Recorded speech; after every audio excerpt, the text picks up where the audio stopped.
Here's my script. Could you read it? Okay, yeah, and move that Let's script over edit here. this part Yeah. out, okay? Going 10-1. Rain dance, sun dance, con. Let's do this. You guys ready? Quiet Thank you on so set. much for this award. Ready and action.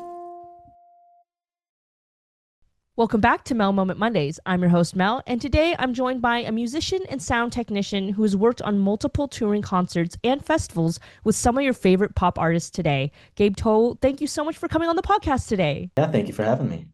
Yeah. Oh my gosh. So we went to the same university, but this is like the first time I'm actually talking to you, which is kind of funny. Yeah, that is it's weird. It's small but large world at the Yeah, same. definitely. So let's just start there. What did you major in college, and how has that kind of progressed into what you're doing now? Yeah, so I majored in music industry with a concentration in recording arts and music production. So basically studio music production and audio engineering and stuff like that. And honestly, there have been a few things that overlapped, but really the only thing that ended up from there that transferred was my connections with professors, and that's really how I ended up in this. But the live industry world is very different from the studio industry world, so there are some concepts that transfer, but for sure, but it's a huge learning curve going between the two. I bet. I bet. Did going into it, did you expect to do like live sound in that, or were you really trying to focus on I want to be like a musician recording in a studio, or a producer at whatever record label or whatever? What was your kind of, did you have a goal that you wanted and then it kind of changed, or what was that like? Yeah, it changed significantly. When I went to college, it was specifically to become like a studio engineer. Like that's what I wanted to do. I had zero interest in touring. That was in my entire reasoning behind why I didn't want to make being like a musician my full-time job, because I didn't that like that's how musicians make their money in the modern industry. You don't make it on streaming. So I had no interest in doing that whole touring lifestyle. And then I had a professor at a business card and he gave it to me. I was like, sure, why not? I'll give it a shot. And I'm very glad that I did. I very much love what I'm doing. I'd love to end up doing studio stuff in the end, but it's an amazing field of work to be in the live industry for sure, but not at all what I had originally planned. Yeah. What kind of is the difference between the two? Because you said it's a very big difference, and obviously, the studio versus, at concerts where, things can go wrong and you can't really, like, oh, let's do another take. What did you learn, or how have you learned this new, skill in the new job, basically? Yeah, so really the main difference is kind of that like on the spot aspect of it. Um, in a studio, it's a very controlled environment in all facets. You get as many takes as you want, but it's also built for sound. It's built for that. And just the whole layout. So like in a studio environment, you're working with analog desks in a very controlled environment built for that specific purpose with artists who are fresh. They're not 75 shows into a tour and like not tired out of their minds. You're not tired out of your mind, hopefully. Probably a little bit, because I mean, it's a hustle everywhere you go, but you get into that live environment and you're doing 10 hours of work before you go do your mix. And um, it's you're working in arenas, and very few of them have been built for the purpose of sound. They're built for sports, so they're just oftentimes these massive reflective, just awful places for the purpose. They're only good because they can hold that many people, and all the like set design that you want to put in there. And add that onto the fact that audio usually comes last in consideration on tour.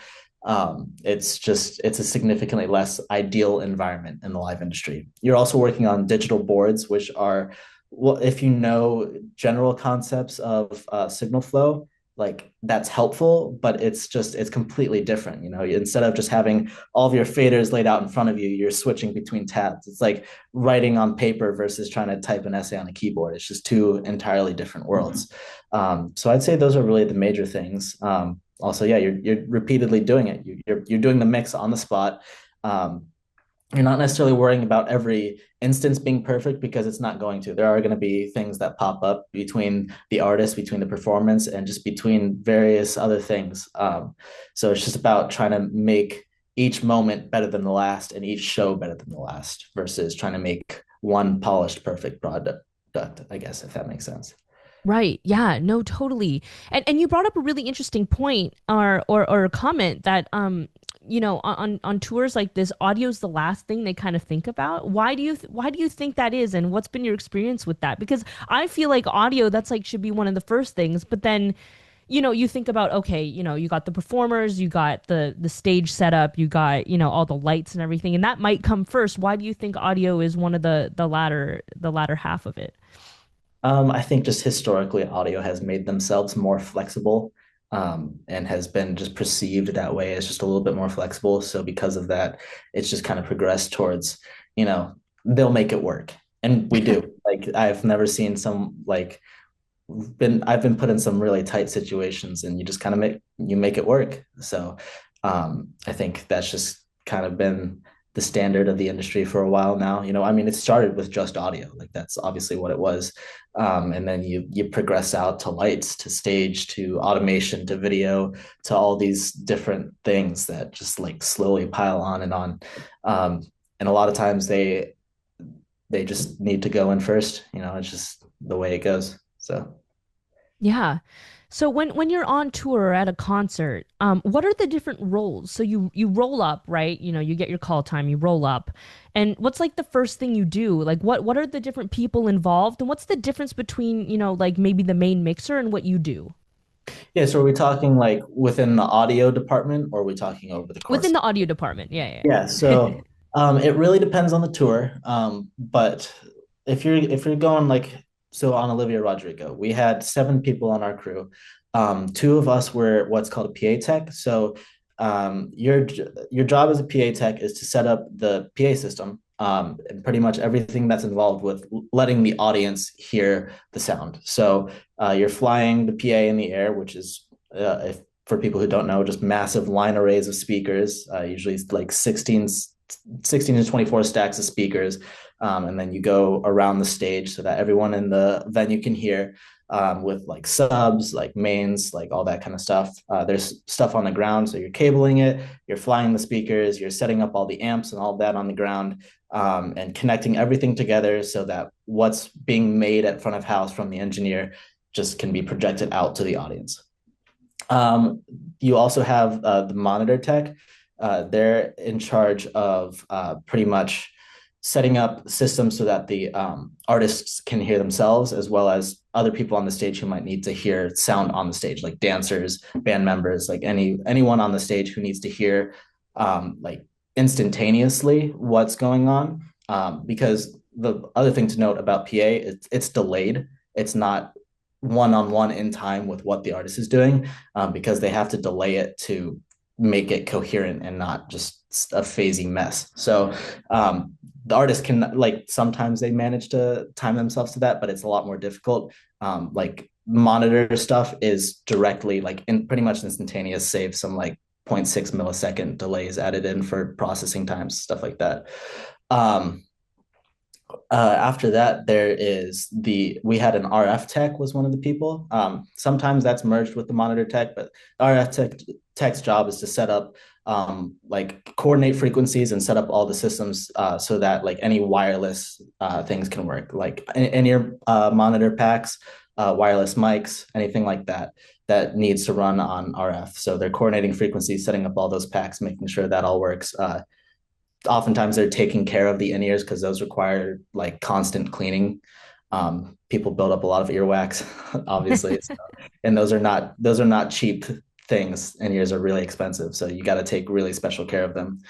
Um, After that, there is the systems engineer. They're the last like technical person. They're the highest up on like setting up the system, I guess, like who handles gear rather than sound. So the systems engineer, they're overseeing the whole thing. They're tuning the PA to make sure that it is a flat response so that the engineer is mixing on as close to an even playing field as they were the last time. They're trying to give themselves a flat response. all across the tour so that the engineer doesn't have to mess with as much. They're just kind of responding to differences in playing styles. Yeah, they're responsible for making sure the whole arena is covered, that everything goes up on time. They're usually the crew chief, so they're in charge of making sure that the rest of the crew is taken care of and like all their needs. Um, so yeah, that's what the systems engineer does. Is they're just in charge of pretty much everything. Then you have the monitor engineer. They are in charge of mixing for the artist. So anything that goes through monitor wedges. So they typically have many mixes. For each, a lot of times they're making a separate mix for each band member, sometimes for dancers as well. Sometimes they have multiple mixes for each band member. If they like have in-ears, but they also have wedges. On the tour that I'm on right now, we have three different sets of wedges for just the singer alone. So each one of those requires a separate mix. And then each of the other three band members have their own wedges. And then the drummer is working on in-ears. And then there's also massive stacks of side fills on the side of the stage that also need their own separate mix. So it's just this whole conglomeration of just massive. They're maintaining a lot of things at once. In front of house engineer, they're just making one mix for the house for everyone in the show. So they're probably the closest to like what a studio producer would be. But the mixing monitors is probably the closer environment, if that makes sense. Because Yeah. it's monitors is more controlled if you're on ears, but if you're in front of house, it's less controlled, but you're also only doing one mix. Right. That seems so complicated. How hectic is it? So who's actually miking the artist? And then for rehearsals, I assume you're there for rehearsals. Is there many rehearsals before? Is it like a day before? Because like for bigger concerts, I would assume, the rest of the crew has to build the stuff first and then you come in and everything's kind of built up upon kind of the base of it. Kind of walk me through that. How does that work? Yeah, so I actually wasn't there for rehearsals uh for the last tour. I was brought in partway through. I've been to rehearsals for this one, so it really depends. Sometimes the tour will just be like, yeah, okay, go figure it out, and you're figuring it out the day of the first show. It's whatever is budgeted for it because rehearsals cost a lot of money, so they have to budget for that, and you have to go through the process of actually doing that. So we're currently in our prep period, so we've got a couple of days that we're just setting up gear, making sure everything works, and then we're going to head into rehearsals, which is just 1 to 2 days. But we also did rehearsals in the U.S. for like also another 2 days, and it's just whatever you can squeeze in and fit in throughout. As for like who's miking up the artist, that also like what you'll find is everything changes based on the tour and the setup. Um, it can change on like sometimes like an artist might need the person who's miking them up to be like a specific gender, like if they're a female artist, a lot of times you're getting pretty intimate with the way that you're putting the mics on them. So a lot of times they're like, yeah, no, I don't really want to have a guy miking me up. I'd rather have a woman miking me up. Um, so that it's a very intricate game of trying to figure out who best does what. Sometimes like drum kits are a big thing; those require a ton of mics. Sometimes the front of house engineer is like really inclined and really wants things to sound this specific way, so they'll be the one who sets up those mics. Or sometimes it's the monitor engineer. It's dependent on, like, most of the time it's one of those two who like determines at least what mics get set up. Sometimes they'll be like, these are the mics I want. Monitor tech, go do it. It's almost never the PA tech. Sometimes they'll have a patch tech that they'll bring around with them, that will be specifically in charge of that. So it's just that's a hard answer to give because it's just everything is so variable. It's based on budget, how many crew, like can we staff on this tour, like what do we think are necessities to be like a split role, like it changes so much. Right, right. How much interaction do you have with these other departments? Because obviously you're in the audio department, but there's so many other departments on these tours. Do you get to talk with any of those guys? Is there any communication, or is it really, you're doing your job within the department, and then, if anything goes wrong, then you'll reach out? What's the relationship on tour like? Yeah, you really can't be in your own world. There's no way. Everyone on tour just becomes kind of like a tight-knit family, no matter what department you're in, because everyone's on top of each other. Especially like if you're in an arena setup, like everyone's fighting for space. Like that's part of like when like audio needs to be most flexible. Like you're like going in pretty late and just like finding a tiny little hole in the area of where everyone else has set up their stuff and try and put up your amps and hope that it all fits in that world. It's a constant back and forth, and yeah, sometimes you're sharing bridges like cable bridges, sometimes you're sharing gear in general, so it's a constant conversation. You're constantly working with each other.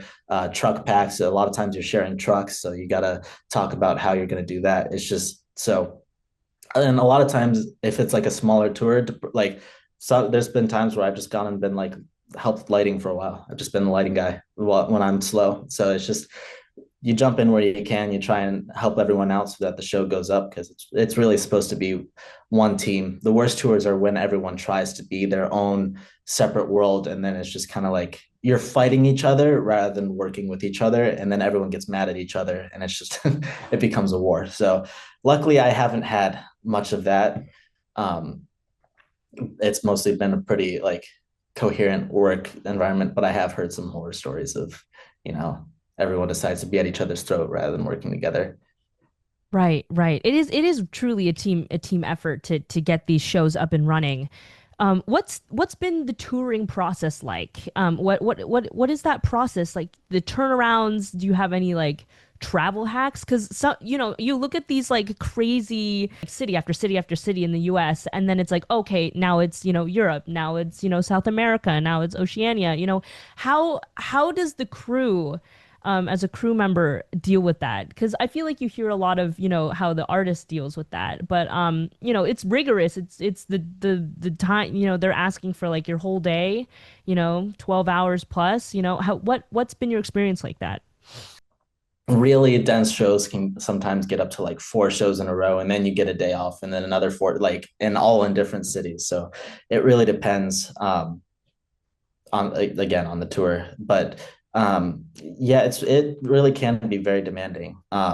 We were pretty stuck on a schedule of 2 days on, 1 day off, 2 days on, 2 days off. It was a pretty predictable schedule, which is nice because, oops, sorry, um, which was nice because you get to know when your days off are going to be. You can plan around that a little bit better. It's not just like it's when that like roadie Friday is going to be.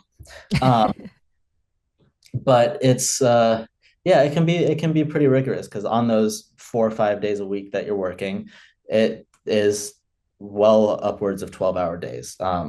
Usually 12, 13-hour days.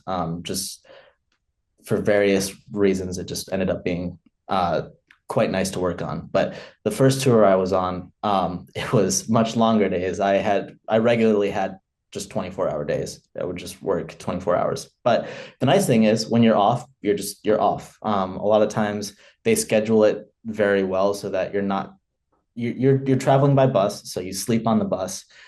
Between, like, if you have back-to-backs in different cities, you're sleeping on the bus in between cities, and the buses are pretty comfortable in my opinion. I know some people don't sleep well on that, and I get that. It also depends on the driver, because if you have a bad driver, you feel like you're going to get thrown out of your bunk, which is not not a fun feeling. But I honestly haven't found the traveling part of it to be like that bad, I guess. The flight to Australia was pretty rough. That's a long flight. We we had like 1 week that we were doing in Australia. So it was a flight to Australia, which is and then you don't have any time to get acclimated, and then you fly home, and it's just like it really throws you way out of whack. So that kind of stuff isn't fun. And that's like really the biggest thing, is trying to deal with like time zone changes. But other than that, I mean, it's usually it's fun, honestly. You go to sleep and you wake up in a new city, and you hopefully you have a day off and you can go explore it and just have fun. Yeah. What's been the coolest concert experience arena that you can to date? You've been, I feel like you've been to so many like cool places and have done so many like cool festivals and concerts and all of that. What's been like your number one where you're like, yeah, this is probably the coolest one that I've been a part of? Yeah, that's a hard one because honestly, I've mostly done arenas, and after like in the US at least, all arenas look the same. Like there's you're not gonna find an arena like they have different color schemes, they have different logos in the rafters, and that's about it. I mean, you get some variety in architectural styles, like obviously MSG has its like signature style. And there's I think the Kia Forum also has is like kind of built in that same way. I think it was the same architect, so they kind of duplicated that. But all in all, like it's at some point it becomes an arena. In Europe, they're a bit different because they're not built for sports. They're built for a lot of times they're built specifically for music. Or sometimes they're just using really old buildings that or concert halls or stuff like that. The probably the most memorable like arena that I've been in was Frankfurt. They have this really cool massive glass dome on the arena, which is awful for sound, horrendous for sound. Like, and for everything else about it is terrible because it takes forever to rig in there. So you're just waiting forever to be able to set your stuff up because the riggers have to climb a massive dome in the roof in order to like take the motors up. So it's horrendous logistically, but it's a beautiful arena. Horrendous history too. You don't want to look into the history of that. It's not fun, but it's a beautiful arena. So I'd probably say that's the most memorable looking place I've been. But That's awesome. How much do you get to like interact with I assume, because you're working, you don't, but I mean like what's kind of like the do you get to interact with the people there very much? Like the concert goers at all? Or kind of not really what's because I don't know, I'm just curious. yeah, I mean, I've heard stories of people who do that, but it's kind of our job to blend in. That's why we wear show blacks. You're kind of supposed to be invisible. So even when like even when I was someone who was doing coverage checks and I would literally just go walk through the crowd in the upper decks to make sure everyone could hear, I would hide in the corner and make sure like nobody could see me or like hunch over on steps. It's your job to become invisible. So I try not to interact with the fans as much as possible because I'm not the star of the show. They're there to see the artist. So I feel no point. I'm there to make sure that they have a good time and other than that, cool, they're there. Like that's that's my opinion on it, honestly. Yeah. Yeah, yeah, yeah. Do you think people need to go to college for this? How would you like break into this? Because I feel like this is kind of a profession that not a lot of people, I don't know, for at least for me, think about, when you're going to a concert, the last thing you're thinking about is the audio guy in the back mixing, like, like is how would people get into this and what would be your advice for that? Yeah, I mean, there's a lot of different ways in, honestly. It's hard for me to recommend going to college for it. Honestly, the biggest benefit of college and anything music industry related is the connections you're going to build. Other than that, if you have a drive to learn, you're going to figure everything else out on your own. There's enough resources out in the world. There's enough people who want to teach you that you don't have to go do that. I won't say there's not benefits to college. I really like the structured learning and being forced to learn like fundamentals of things that I wouldn't have thought to go and learn myself. There's a lot of benefit to that as well. College tuition level benefit, I again, it's hard for me to recommend that. And there's a lot of people who break into this industry through different ways. The biggest thing is to be a good person and build connections. And then everyone, if you do those two things, people want to help you out. They want to like. I haven't met anyone who's like gate kept information or like been like, I don't really want you to be in this industry, like, or like I don't want you to see like everyone wants to see each other get better. And it's a really cool environment because everyone just builds each other up. So like, every tour I'm on, I try and shadow someone who can teach me something new. And that's really the biggest thing. Put yourself into positions where you can meet people and build information and the rest will come. There's also plenty of like training programs. I went through the one at Eighth Day Sound in Cleveland, but they also have one at their headquarters in Lidditz that they usually run two, three, four times a year. It's just like a 12-week program to fast track teaching you everything you need to know to get started as a PA tech. Is that's what the entry level is going to be.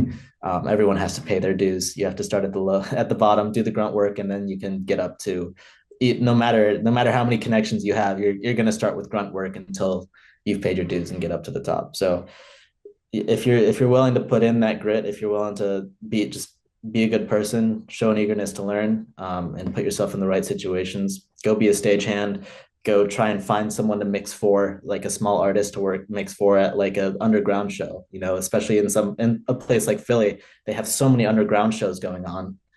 Go find someone to mix for there. I'm sure there's someone in need. So and once you start building that reputation, that's how you start breaking into bigger and bigger things. That's fantastic advice. Where do you see like your own future going in this? Do you want to stick with concert sound?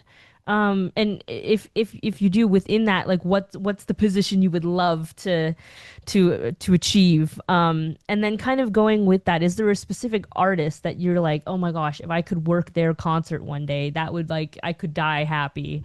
Um, Yeah, I mean, I don't know. I artist wise, I feel pretty fortunate as is. I feel like I've been pretty there, and I'm hesitant to like name a specific artist. I mean, obviously, I have favorite artists, and that would be really cool if I worked for like a Lizzie McAlpine or like Truesdale or any one of those. Would I'd be like, yeah, okay, that's really cool. But I would feel pretty grateful to work for any artist, honestly, especially in like a mixing position. So yeah, I do want to stick with concert level work at least for a while. I don't want to do it necessarily forever just because the travel is very taxing. And I know people who manage families on this type of lifestyle, but I don't know that I could necessarily do that myself. That seems like really challenging. So um, yeah, at least for a while. I want to. There's a lot I want to accomplish in the industry. I'd love to be a monitor engineer. I think that's where I want to end up right now. But I also love the idea of being a system engineer, and I also love the idea of being front of house.